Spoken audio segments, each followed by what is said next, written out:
एक अधूरा सा वाक्य है ना, पर जरा एक पल रुककर इसकी गहराई को महसूस कीजिए। जीवन खेलेगा।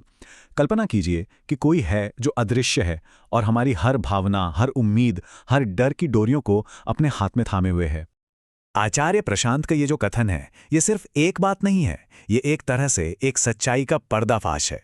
ये उस खेल के बारे में बताता है जिसमें हम सब जाने अनजाने में एक किरदार निभा रहे हैं, एक कठपुतली का किरदार, जिससे लगता तो है कि वो खुद नाच रही है, पर असल में उसे नचाया जा रहा है।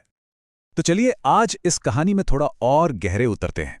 ये सिर्फ एक विश्लेषण नहीं होगा, ये कहानी है उस बंधन की, और फिर उस बंधन से मुक्ति की, उन अदृश्य डोरियों को पहचानने की और उनसे आजाद होने के उस पूरे सफर की।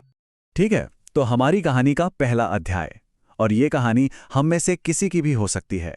एक ऐसे इंसान की दुनिया जिसने पता ही नहीं कब अपने होने की, अपनी पहचान की सारी डोरियां दुनिया के हाथों में दे दी। ये सवाल सुनने में तो बहुत सीधा सा है, पर है बहुत गहरा। कभी सोचिए, हमारा जो मूल्य है, हमारी जो कीमत है, वो किस तराजू पर तौली जाती है? क्या वो हमारी सफलता है, हमारा बैंक बैलेंस, या फिर दूसरों की नजरों में हमारी जो छवि है वो? बस यहीं से दूसरों से प्रमाण मांगने की गुलामी शुरू हो जाती है। और आचार्य प्रशांत इन्हीं को वो डोरियां कहते हैं जो हमें कंट्रोल करती हैं। देखिए, जब हालात अच्छे होते हैं तो यही डोरियां हमें ऊपर खींचती हैं और हमें बहुत ऊंचा महसूस होता है, और जैसे ही परिस्थितियां बिगड़ती हैं तो यही डोरियां हमें सीधा जमीन पर पटक देती हैं। और जब हमारी डोरियां बाहरी चीजों से बंधी हों तो जीवन एक खेल नहीं रहता, वो एक जुआ बन जाता है। एक ऐसा जुआ जहां हम हर पल अपनी ही कीमत दांव पर लगा रहे होते हैं, और जीवन की ये उतार चढ़ाव हमें बस नचाते रहते हैं। यहां जो बात कही गई है वो बहुत दिलचस्प है। ये उस इमोशनल रोलर कोस्टर की तस्वीर है जिस पर हम सब कहीं ना कहीं सवार हैं। एक पल में ऐसा लगता है कि हम आसमान में हैं, कामयाबी की चोटी पर, और अगले ही पल कोई नाकामी हमें सीधा जमीन पर ले आती है। ये एक ऐसा चक्र है जो कभी खत्म ही नहीं होता। तो इस जुए का, इस खेल का आखिरी नतीजा क्या होता है? हम करता नहीं रहते, हम अपनी कहानी के हीरो नहीं रहते, हम सिर्फ और सिर्फ परिस्थितियों के एक शिकार बनकर रह जाते हैं। हमारी खुशी, हमारा दुख, सब कुछ बाहरी ताकतों पर निर्भर हो जाता है। चलिए अब इस कहानी के सबसे गहरे हिस्से में चलते हैं, उस पिंजरे को समझते हैं जिसकी दीवारें किसी लोहे से नहीं बल्कि हमारे ही विचारों से बनी हैं, एक वैचारिक पिंजरा। सारी समस्या की जड़ असल में यही है, आत्म मूल्य की अवधारणा में। ये एक परछाई की तरह है, इसका अपना कोई वजूद नहीं होता, इसे हमेशा किसी न किसी चीज से जुड़ना ही पड़ता है।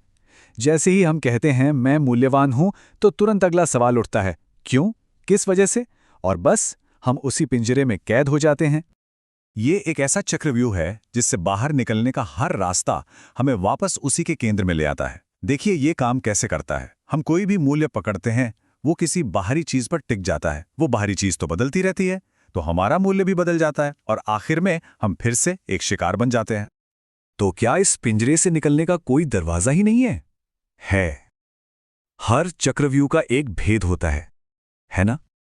हर कहानी में एक ऐसा मोड़ जरूर आता है जो मुक्ति की ओर ले जाता है, और हमारी कहानी अब ठीक उसी मोड़ पर है।